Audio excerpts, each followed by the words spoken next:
The red lace bra wasn't Jessica's size. I knew because I'd been buying her underwear for 15 years, and my wife was a solid 34C. This little number screaming at me from our dryer was definitely a 32B. Someone smaller, someone younger, someone who'd been in my house, in my bed, wearing nothing but lies. My name is Evan Baker, and I'm a forensic accountant. That means I find things people don't want found. Numbers that don't add up, money that disappears, patterns that reveal secrets. It's funny how those skills translate to marriage when your wife starts acting like a corporation hiding assets. Honey, did you shrink in the wash? I called out, holding up the evidence. Jessica appeared in the doorway, hair still damp from her shower, wearing that guilty expression I'd been seeing more often lately. Oh, that's Melinda's. She left it after our girls' night last week. Melinda was Jessica's best friend and had been a 36D since high school. The woman could barely fit into a beach towel, let alone this scrap of red silk. Right, I said, folding it carefully. I'll make sure she gets it back. Jessica's face went pale. We both knew Melinda lived across town and hadn't been to our house in months. But Jessica just nodded and disappeared back into the bathroom. That's when I knew for certain my marriage was over. Not because of the bra, but because my wife had stopped caring enough to lie convincingly. The signs had been building for months. Late nights at the office, mysterious phone calls that ended when I walked into the room, new lingerie that never made appearances in our bedroom. Jessica had always been ambitious, but lately she'd been practically glowing with a confidence that had nothing to do with her job performance and everything to do with someone telling her she was beautiful. That someone, I was pretty sure, was Richard Vaughn. Rick to his friends, CEO to everyone else. The kind of man who wore $1,000 suits and drove a black Range Rover with vanity plates reading Top Dog. He was Jessica's boss, her mentor, and apparently her ticket to a life that didn't include me. I'd met Rick exactly 3 times. Once at Jessica's company Christmas party, where he'd looked through me like I was furniture. Once at a charity golf tournament, where he'd made jokes about number crunchers, while Jessica laughed a little too hard. And once at their company picnic, where I'd watched him put his hand on the small of my wife's back while she introduced him to our 12-year-old daughter Maya. That last time, I'd wanted to break his fingers. Maya was the only good thing left in my marriage.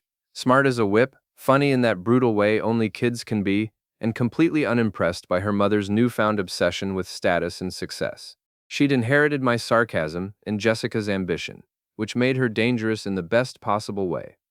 Dad, why does Mom keep checking her phone during dinner? Maya had asked me the week before, cutting straight to the heart of things like she always did. Maybe she's playing Candy Crush, I'd said, which made Maya roll her eyes. Mom doesn't play games, Dad. She's texting someone. Someone who makes her smile like she used to smile at you. Out of the mouths of babes. I spent that evening going through Jessica's things with the methodical precision I usually reserved for financial audits. Her purse yielded a hotel key card from the Marriott downtown. Her laptop history showed searches for how to tell your husband you want a divorce, and starting over at 36. Her jewelry box contained a pair of diamond earrings I'd never seen before. Expensive ones that definitely didn't come from my forensic accountant salary. But it was the text message that finally broke me. Jessica had left her phone charging in the kitchen while she took a shower. The screen lit up with a notification, and there it was, bold and shameless. Last night was incredible. Wear the red tonight. I want to unwrap you again, R. I stared at that message for a long time, feeling something cold and hard settle in my chest. Not heartbreak exactly, more like the satisfaction of finally solving a puzzle that had been bothering me for months. All the pieces clicked into place with an almost audible snap. My wife was having an affair with her boss. She was planning to leave me, and she was stupid enough to think I wouldn't figure it out. That was her first mistake. The company gala was held at the Grand Ballroom downtown, the kind of place where they charge $50 for a martini and everyone pretends it's worth it. Jessica had insisted I attend, which should have been my second clue something was wrong.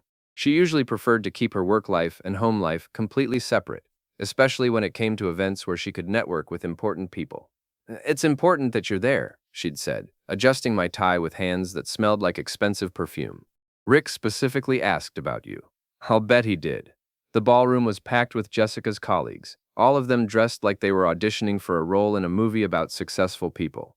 The men wore suits that cost more than my car payment, and the women sparkled with jewelry that could fund a small country. I felt like a janitor at a yacht club, which was probably the point. Jessica disappeared almost immediately, claiming she needed to work the room. I watched her glide from group to group, laughing at jokes that weren't funny and touching arms that didn't need touching. She was in her element, and I was clearly not part of that element. "Evan, there you are!" Rick Vaughn materialized beside me like a bad rash, all white teeth and expensive cologne. He was shorter than I'd remembered, which was somehow disappointing. I'd been hoping to hate someone more physically impressive. "Rick," I said, shaking his hand and noting the Rolex that probably cost more than my annual salary. "Nice party." "Only the best for our team," Rick said, his eyes already scanning the room for more important people to talk to. "Jessica's been absolutely invaluable this quarter. I don't know what I'd do without her." The way he said invaluable made my skin crawl, like he was tasting the word, rolling it around in his mouth before swallowing it whole. "She's certainly been putting in long hours," I said carefully. "Oh, you know how it is in this business.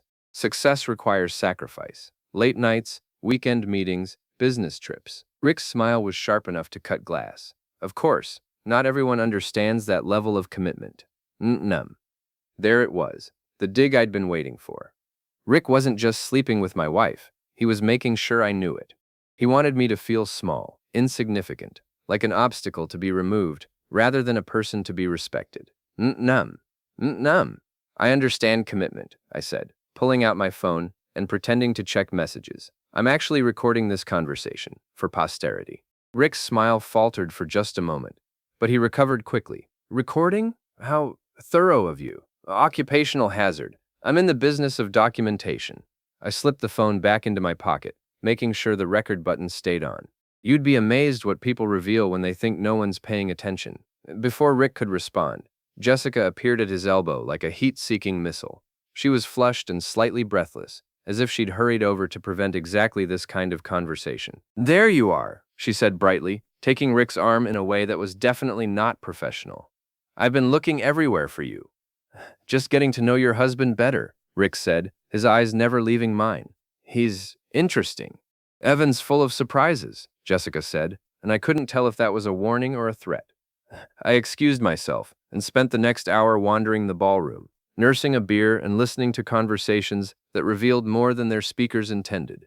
Corporate events are gold mines for someone in my line of work. People drink too much, gossip too freely, and forget that walls have ears.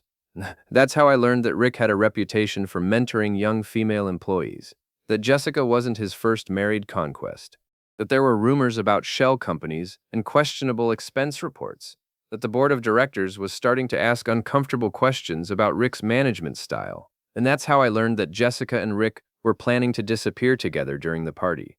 I followed them at a distance, watching as they slipped away from the main ballroom and into a service corridor that led to the hotel's administrative offices. They were so focused on each other that they never noticed me trailing behind, phone in hand, finger hovering over the record button. The conversation I captured was better than I could have hoped for. "You said you'd tell him tonight," Rick's voice, sharp with irritation. "I need more time. Maya's still adjusting to the idea of us being together." Jessica's voice, pleading and desperate in a way I hadn't heard in years. "I'm not waiting forever, Jess. Either you're in this or you're not. But I won't be anyone's dirty secret much longer." "You're not a secret. You're complicated." "Complicated?" Rick laughed, and it wasn't a pleasant sound. "Honey, I'm the best thing that ever happened to you. Your husband's a nobody, a paper pusher who couldn't afford to take you to a place like this if he saved for 10 years. Don't talk about Evan that way." "Why not? It's true." "Face it, Jess. You've outgrown your little suburban life. You deserve better. You deserve me." There was a long pause, filled with sounds I didn't want to identify. Then Jessica's voice, smaller now. "What about Maya? What about her? Kids adapt. She'll understand eventually." "And if she doesn't?" Another pause. When Rick spoke again, his voice was cold. "Then she'll learn to. I'm not going to let a 12-year-old dictate my future, or yours." That's when I stopped recording and started planning. Rick Vaughn had just made his second mistake. The first was sleeping with my wife. The second was threatening my daughter. Now it was personal. I spent the next 3 days doing what I do best, following the money. Rick's expense reports were a thing of beauty, if you appreciated creative accounting and had a high tolerance for fraud. Business dinners that cost more than most people's rent, hotel stays in cities where the company had no business interests, consulting fees paid to shell companies that existed only on paper. Jessica's signature was on half of them. My wife wasn't just having an affair. She was helping Rick embezzle from her own company. Whether she knew it or not was irrelevant. Her name was on the documents, which made her just as guilty in the eyes of the law. I made copies of everything and stored them in 3 different locations. Then I did something that felt both petty and deeply satisfying. I started messing with Rick's life in small, annoying ways. It began with his precious Range Rover. Every morning, Rick parked in the same executive spot outside his gym, a place called Elite Fitness that catered to men who needed to prove their worth with expensive equipment and designer workout clothes. The parking lot had security cameras, but they were focused on the building entrance, not the individual parking spaces. I loosened the lug nuts on his rear wheels, not enough to cause an accident, but enough to make the car wobble at high speeds. Then I slipped a cheater bumper sticker under his rear windshield wiper, positioned so he wouldn't see it until someone else pointed it out. Finally, I poured fish sauce into his air conditioning intake, guaranteeing that his next drive would be memorable for all the wrong reasons. The results exceeded my expectations. Rick's car started wobbling on the highway, forcing him to pull over in front of the gym, just as the morning crowd was arriving. When he got out to investigate, someone noticed the bumper sticker and started taking pictures. By the time Rick realized what was happening, half the gym members were recording videos of the CEO of Jessica's company standing next to a car that labeled him a cheater while reeking of rotting fish. The videos were online within an hour, but that was just the warm-up act. My real target was Rick's office, a corner suite on the 15th floor of downtown's most prestigious business tower. Getting inside required patience, observation, and a willingness to exploit human nature's most predictable weakness, the desire to be helpful. I waited until lunch hour, then approached the building wearing a delivery uniform and carrying a clipboard. The security guard barely looked up as I signed in as Dave from IT support and headed for the elevators. People see what they expect to see, and nobody questions a man in uniform carrying official-looking paperwork. Rick's office was everything I'd expected: leather furniture, expensive art, and a wall of awards celebrating his various achievements in the field of being Rick Vaughn. His desk was the size of a small aircraft carrier, dominated by a computer monitor and a golf trophy engraved with Champion 2019 Executive Tournament. I replaced the trophy with one I'd had made at a local engraving shop. Same size, same weight, but with a different inscription: World's Biggest Asshole, 2023 Executive Tournament. Then I opened his desk drawers and placed a dead fish I'd bought at the market inside the bottom one, wrapped in plastic, but with several small holes poked through. The fish would take a few days to ripen, but when it did, Rick's office would become uninhabitable.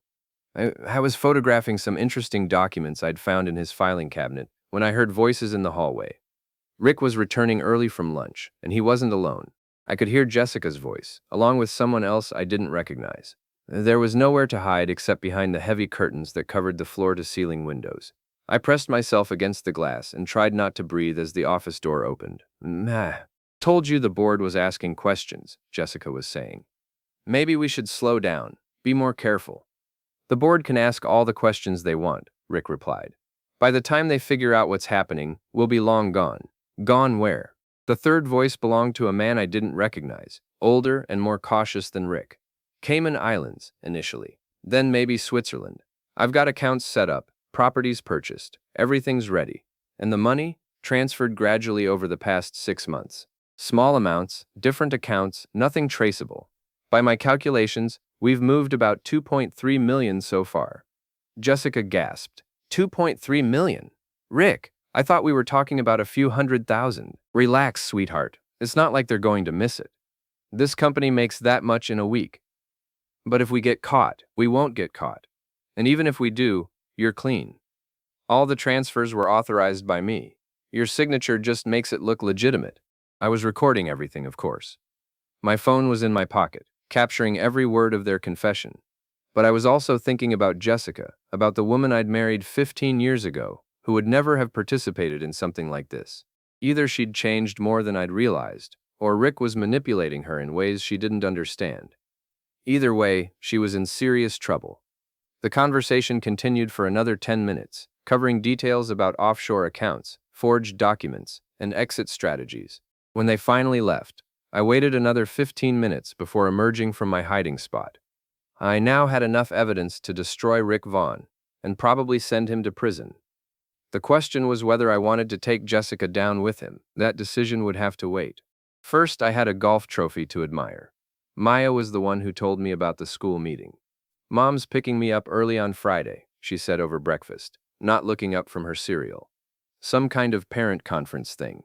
Jessica, who was standing at the counter checking her phone, didn't react, which meant she hadn't told Maya the truth about where they were going. What kind of conference? I asked. I don't know. Mom just said it was important. Maya finally looked up, and I could see the worry in her eyes. Dad, are you and Mom getting divorced? The question hit me like a punch to the stomach.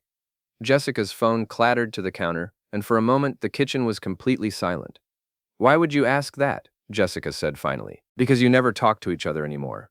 And Mom, you're always texting someone who isn't Dad. And Dad looks sad all the time, even when he's trying to be funny. And out of the mouths of babes, again. I looked at Jessica, waiting to see how she'd handle this. She was staring at Maya with an expression I couldn't read, something between guilt and panic. Your father and I are working through some things, Jessica said carefully. But whatever happens, we both love you very much. It wasn't an answer, and Maya was smart enough to know it. She finished her cereal in silence, kissed me goodbye, and left for school with shoulders that seemed too small to carry the weight of her parents' failing marriage. After Maya left, Jessica and I stood in the kitchen, avoiding eye contact like teenagers after a fight. We need to talk, I said finally. I'm late for work. Jessica, we need to talk. She looked at me then, really looked at me, and I saw something I hadn't seen in months. The woman I'd married. Scared, vulnerable, and trapped in a situation that had spiraled beyond her control. Not now, Evan. Please, I need more time. Time for what? To figure out how to tell me you're leaving? To pack up our daughter and move her across the country? To help your boyfriend steal enough money to fund your new life? Jessica's face went white. What are you talking about?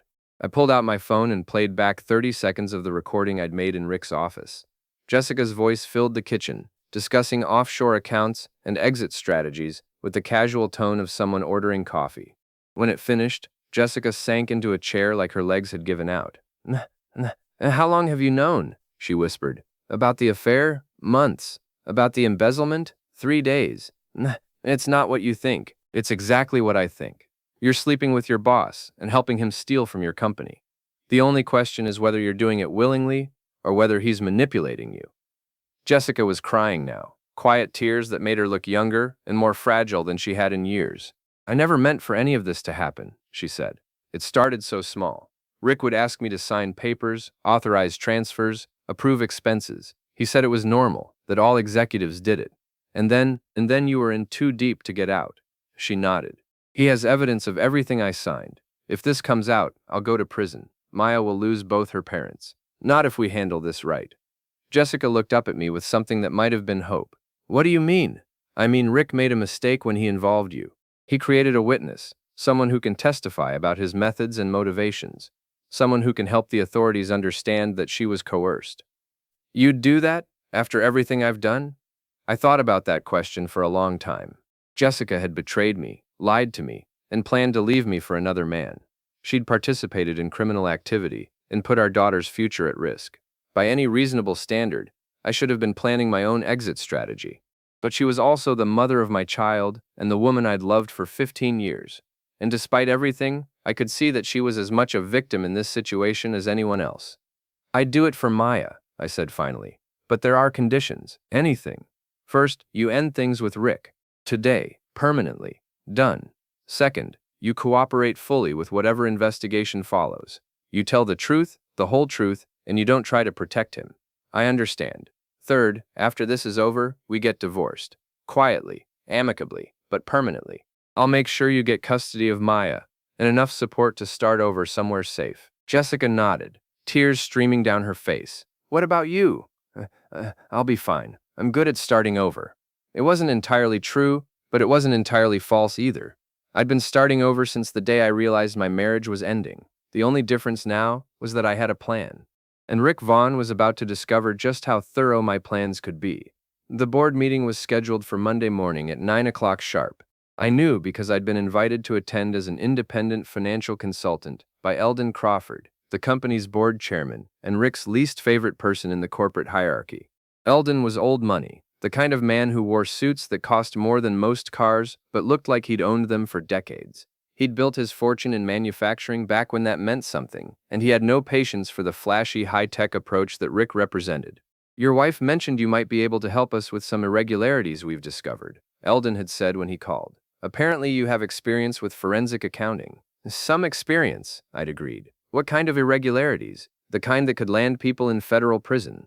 The meeting was held in the company's main conference room, a glass-walled space that offered a panoramic view of the city and no privacy whatsoever. Rick was already there when I arrived, sitting at the head of the table like he owned the place, which, technically, he almost did.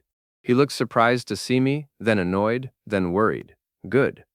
Evan," he said, standing to shake my hand. "I didn't realize you'd be joining us. Mr. Crawford asked me to review some financial documents," I said, setting my briefcase on the table.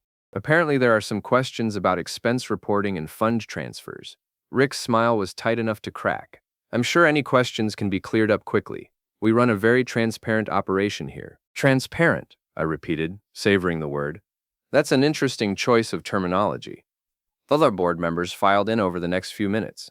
Janet Morrison from HR, Doug Peterson from Legal, and 3 other executives whose names I didn't bother to remember. Jessica was notably absent, which was probably for the best. Eldon called the meeting to order and got straight to the point. "We're here to discuss some financial irregularities that have come to our attention," he said, looking directly at Rick. "Specifically, a pattern of questionable expense reports and unauthorized fund transfers that appear to have been ongoing for several months." Rick leaned back in his chair, projecting confidence he clearly didn't feel. "I'm not aware of any irregularities. All of my expenses have been properly documented and approved through the normal channels." "Normal channels," I said, opening my briefcase and pulling out a thick folder. "Let's talk about what's normal." For the next 30 minutes, I walked the board through Rick's creative accounting methods, the shell companies that existed only on paper, the consulting fees paid to entities that provided no services, the hotel stays in cities where the company had no business interests, the restaurant bills that could have fed a small army. Rick tried to interrupt several times, but Eldon shut him down with the kind of authority that comes from owning a significant percentage of the company. "These are all legitimate business expenses," Rick said when I finished. "I can provide documentation for every transaction." "I'm sure you can," I said. "The question is whether that documentation will hold up under federal scrutiny."